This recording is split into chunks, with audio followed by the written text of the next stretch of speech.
Spaceships. Who doesn't buy space games just to imagine himself inside them, just to see them? They are powerful, fast, beautiful, and sometimes they even bring nice stories with them. We are used on this channel to Star Citizen videos, but when talking about space games, there is always a name that is mandatory to remember: Mass Effect. No, I'm not talking about the idea of Mass Effect we had last year.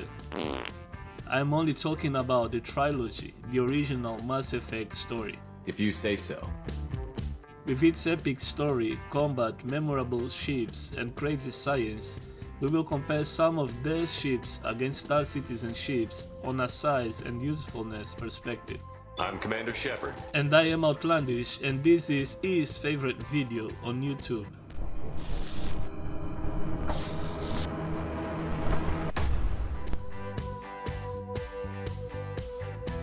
The Vanguard Hoplite and the Redeemer are the main candidates for this purpose. We will go with the Vanguard though. Vanguard's main purpose is deep space fighting and boarding operations, making it suitable for being carried on capital ships and used to quickly transport a small marine squad into enemy ships and take it from inside. The fact that passengers have secure seatings make it even more suitable, since that allows to maneuver freedom, which may happen quickly when boarding or deploying on the ground. To get control of a large ship, let's say an Idris or the SSV Einstein from Mass Effect, with 1,000 and 2,000 crew respectively, we would need no less than 196 full Vanguard Hoplites to deploy 500 men, and of course pray that most of the troops on the ship were previously killed, because you have no chance otherwise. Considering the Vanguard size, it may not be feasible to do so.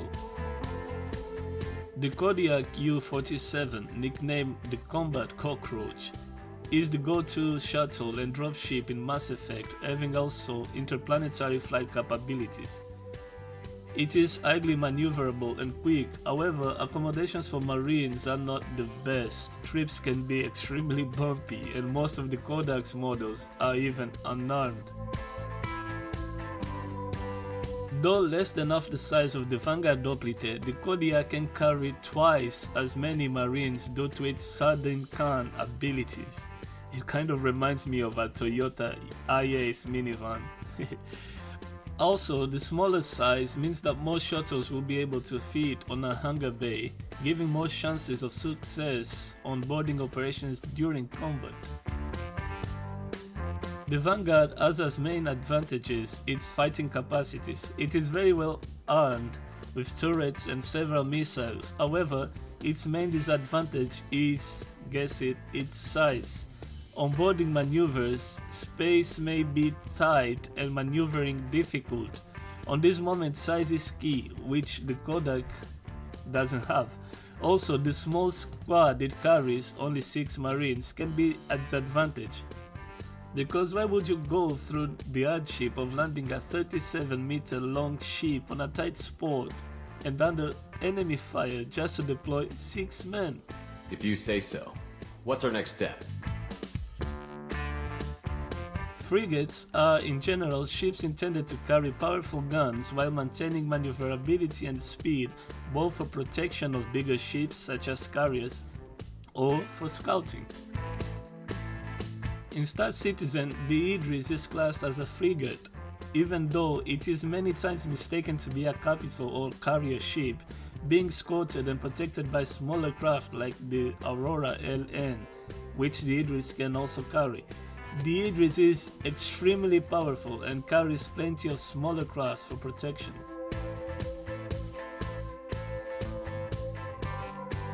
The Idris, with all its firepower and carrier ships, is however very slow and not maneuverable at all to perform scouting and patrol duties expected from a frigate, which may help to explain the tendency of being used by players as the main ship in a fleet, together with the Javelin and all other big ships that we have. I'm not sure I trust you. In Mass Effect, we had some big problems since there are two versions of the Normandy frigate, the SR-1 and the SR-2. The later is longer and more powerful than the older, so we decided to go with this one. More importantly, it is also undefeated, so yeah. The Normandy SR-2 was designed with crew-oriented comfort, including civilian-grade accommodation. Please send this to an animal shelter for proper disposal, as a warship is not an appropriate... Oh, that is not okay. You messed with my hamster, guys. Now it's personal. Not every ship allows you to do that, let's be honest. However, don't let it fool you. It is a very fast, maneuverable and powerful ship. Combine that with its stealth capabilities and it becomes a very difficult frigate to beat by similar conventional ships, or even by bigger ones such as cruisers.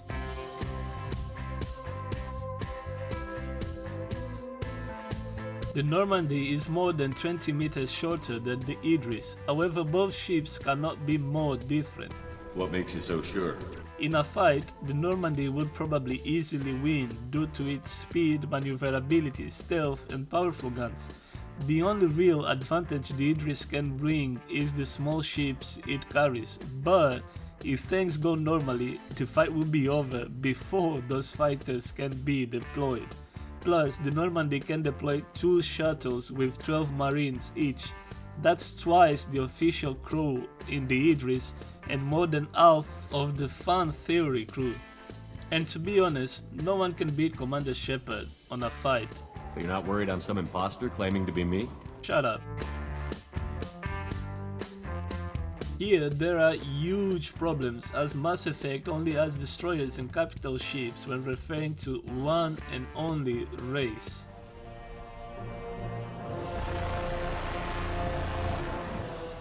The Reapers. Exactly. Mass Effect only has cruisers, which are up to 700 meters long, including Mass Effect Sound Giant Aurora and Dreadnoughts, so we will use only carriers for comparison here. The Bengal Carrier, built for the UEE military, is one of the biggest confirmed flyable ships in Star Citizen universe. It is enormous, but most importantly, it is overpowered in terms of armament and can carry several squads of fighters, bombers, and general support craft. This may include several of the most powerful fighters and more than a handful of Vanguard Hoplites. This means more than 40 marines ready for deployment at each drop. Also, the Bengal can actively participate on the fight. By itself and with a full hangar, the Bengal represents a force to be respected.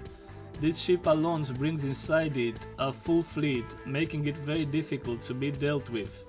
Include on that fleet some screening ships such as destroyers and frigates, and you may be ready to conquer the galaxy.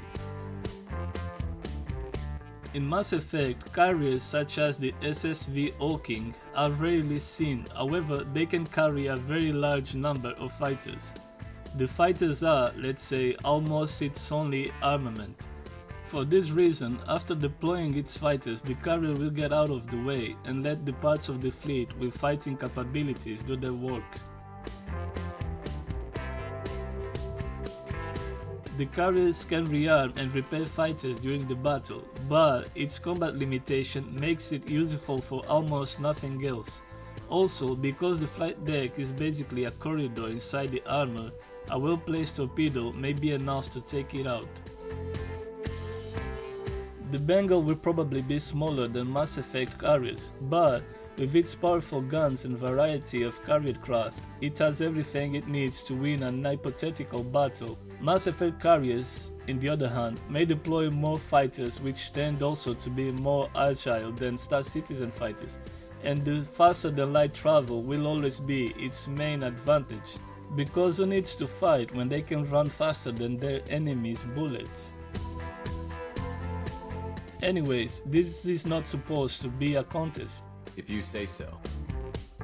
Both games are great on their own right and I like both equally. I hope you enjoyed this video and keep tuned for more. I better go. And as always, I'll see you in the verse.